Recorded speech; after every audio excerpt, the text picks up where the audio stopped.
Last video we talked about intrapleural pressure and alveolar pressure. Now at equilibrium, when I say at equilibrium, that means there is no airflow. Let's say we are at the end of expiration and before inspiration.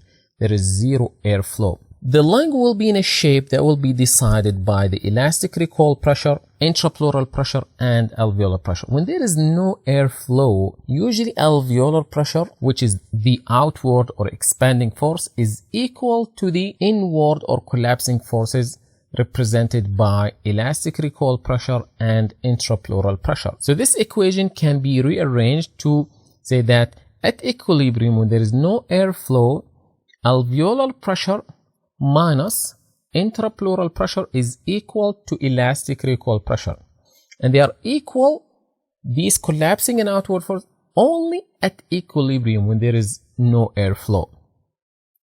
Now once the air is moved in or out, this equation will change.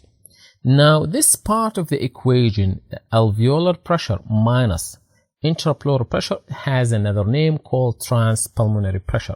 And you can see that when there is increase in the transpulmonary pressure, which can happen either by increase in the alveolar pressure or decrease in the intrapleural pressure, that will lead to increase in the lung volume or size, or the other term we use, lung inflation. And the opposite is true. When there is a decrease in the transpulmonary pressure, which can happen either by decrease in the alveolar pressure or increase in the intrapleural pressure, that will lead to decrease in the lung volume or size, or the other term, deflation.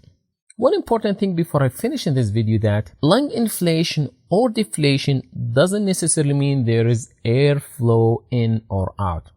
The lung size or inflation can happen even before the airflow, and that's what we're gonna see very soon.